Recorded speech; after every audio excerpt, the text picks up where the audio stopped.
Бүтүндөй дүйнөнү солкулдатып турган Советтер Союзу бириндейт деп эч бир адамдын үч уктаса да түшүнө кирбесе керек. Европага жакын жайгашкан Литва, Латвия, Молдова өңдүү мамлекеттер СССРдин курамынан биринчилерден болуп бөлүнүп чыгууга өз билдирүүлөрүн ачыктап, мындан улам бүтүндөй Советтер Союзунун курамына кирген мамлекеттер акырындан даярдык көрө баштаган эле. Алардын ичинен Орто Азия мамлекеттеринин ичинен биринчилерден болуп Кыргызстан өзүнүн активдүүлүгүн көрсөткөнү жашыруун эмес. 1989-жылы ноябрь айында Кыргызстанда биринчи жолу бүткүл дүйнөлүк адам укуктары боюнча бейформал уюм түзүлгөн. Анын башында андагы жаш активист Турсунбек Акун туруп, Токмоктогу учкучтар окуган окуу жайдын чет элдик студенттери менен сүйлөшүүлөрдү жүргүзүүдөн баштаган. Африка, Египет, Европа өлкөлөрүнөн келген студенттер менен андагы Фрунзе шаарынын офицерлер үйүнүн бир бөлмөсүндө адам укуктары боюнча бейформал жолугушууларды өткөрүп турушкан. Ошол эле 1989-жылы Ашар коомдук уюму түзүлүп, жарандардын жерге, мүлккө болгон укуктарын коргоп, алар да өз ишмердүүлүгүн баштаган эле.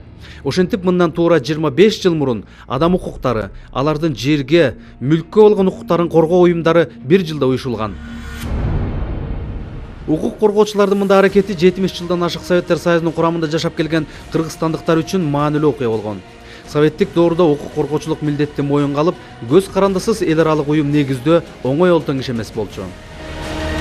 Ошентип 1990-жылы 10-декабрда Кыргызстанда адам укуктары боюнча уюм түзүлгөндүгү расмий жарыяланган. Бул мезгил СССРдин кыйроо мезгилине туш келип, Ашар жана башка укук коргоо, ошондой эле түрдүү саясий кыймылдар түзүлө баштаган. 1990-жылы 26 майда КДК түзүлүп, анын алдында адам укуктарын коргоо уюму расмий уюшулуп, КДКнын жетекчилеринин колдоосуна алынган. Анткени КДКнын негизги 3 бөлүмүнүн бири ушул адам укугу боюнча комитет болчу. КДКнын өзүнүн ичинде укук коргоо комитетин түзүшүбүз керек экен деген ушундай түшүнүккө келдим дагы. Анан Турсунбек Акунду чакырып алып, мен тапшырма берип айттым. Турсунбек, сен өзүңдүн мурунку иштеп аткан жумушуңду таштап, бир жолу КДКга өткүн, укук коргоо комитетин түзүп атабыз. Сен ошону жетектегин. Өзүң мындай аябай мындай шайдоо түргөн мындай эмеге шамдагайлыгың бар экен депчи. Кыргызстанда адам укуктарын коргоо боюнча аракеттердин башталышы СССРдин кыйроо мезгилине туш келип, алдыда чоң тобокелчилик, жоопкерчилик турган. Ошентип 1990-жылы 10-декабрда Кыргызстанда адам укуктары боюнча уюм түзүлгөндүгү расмий жарыяланган.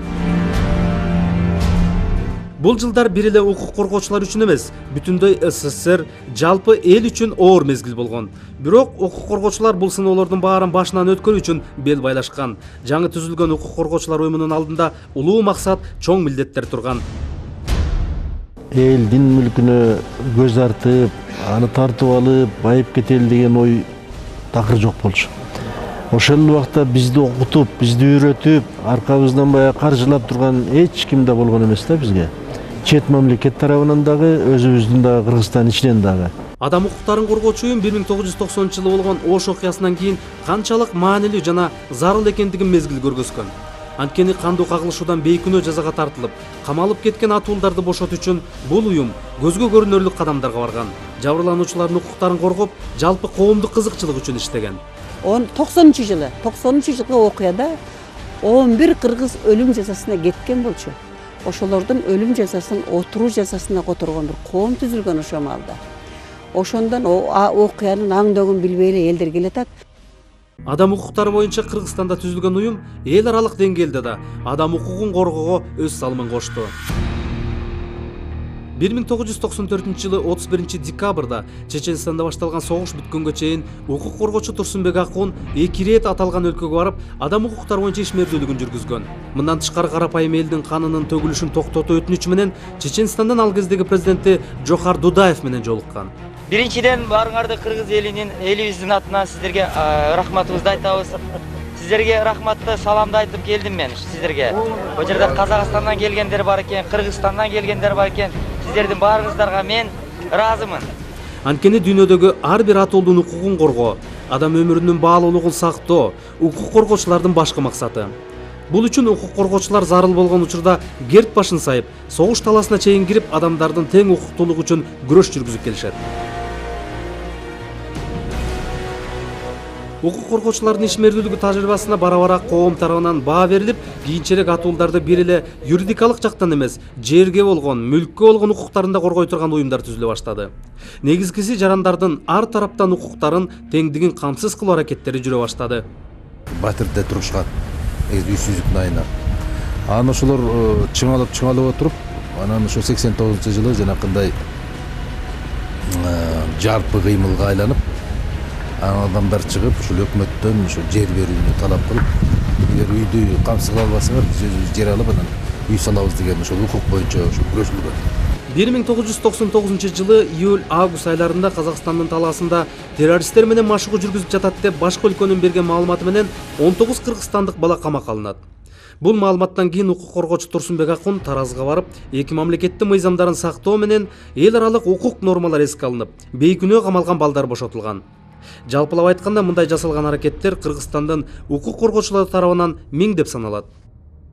Мындай эл аралык сүйлөшүүлөргө, адам укуктарын сактоо келишимдерине катышып калган Турсунбек Акундун тажрыйбасы 1999 жылдагы Баткен окуясындагы согуштук аракеттерди токтотууда, эки тараптуу сүйлөшүүлөрдү жүргүзүүдө өлкө үчүн өтө пайдалуу болгон.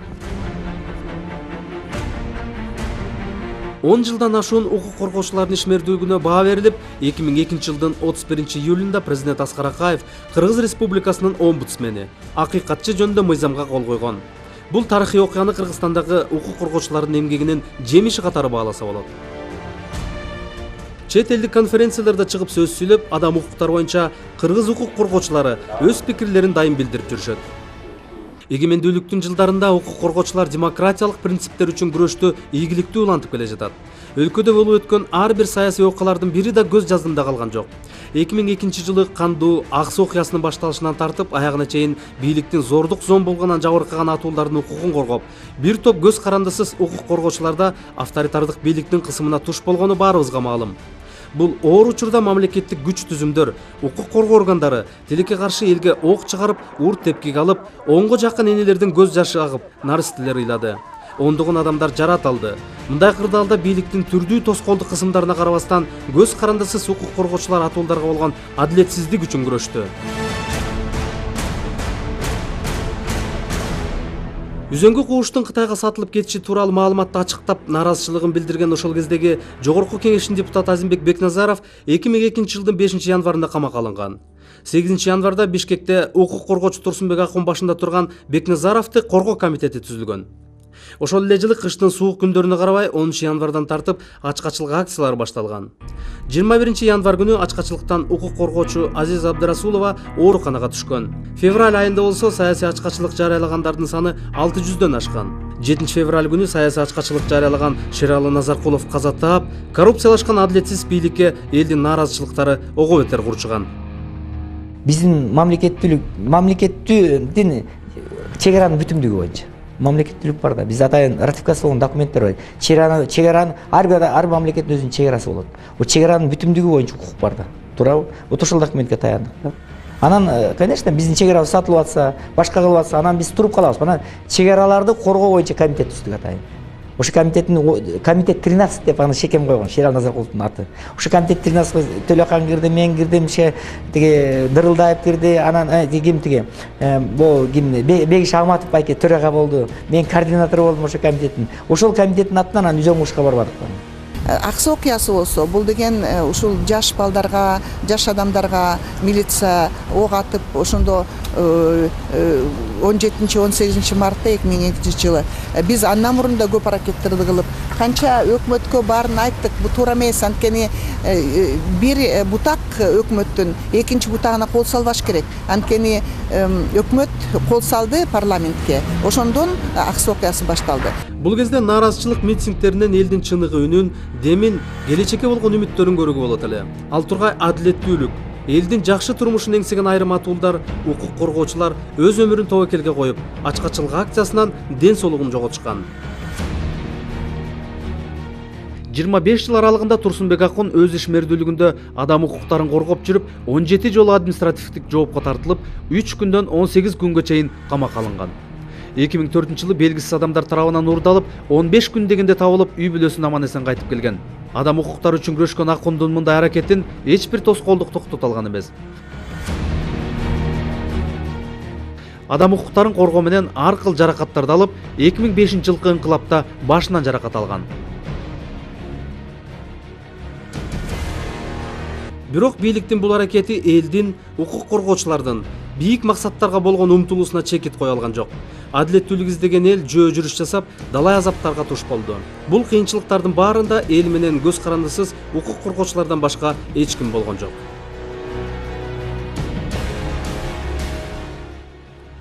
2008-жылы укук коргоочу Турсунбек Акундун талапкерлиги Кыргыз Республикасынын акыйкатчысы кызматына сунушталып, анын талапкерлигин жогорку кеңеш колдогон. 20 жылга чукул атуулдардын укугу, теңдиги, кол тийбестик үчүн күрөшкөн укук коргоочуга бүтүндөй мамлекеттик деңгээлде акыйкатчы милдети ишеними менен жүктөлүп, Турсунбек Акун 2008-жылы 21 февралда жогорку кеңеште депутаттардын алдында ант берди.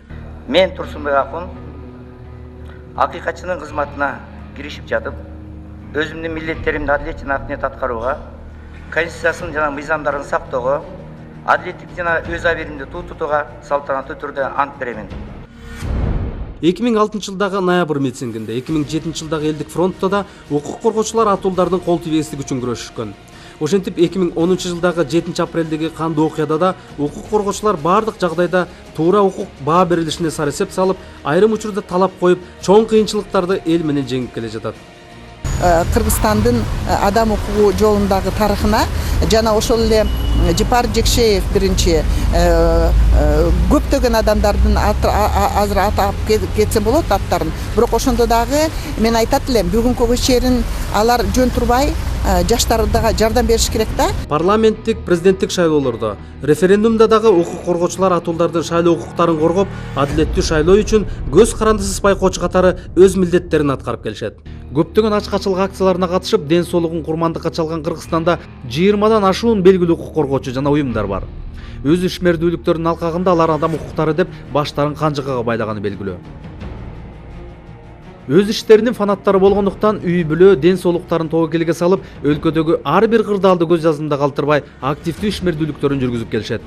Айрымдары адам укугу деп түрмөлөргө түшүп, муздак дубалдарда, сыз жерлерде жатып күн өткөрүшкөнү белгилүү. Түштүктөгү 2 жолку коогалаңда, өлкөдөгү 2 жолку ыңкылапта герт баштарын сайып, адам укугу бузулбасын деп тикелей турушканы Кыргызстанда адам укугу баарынан кымбат экенинен кабар берет.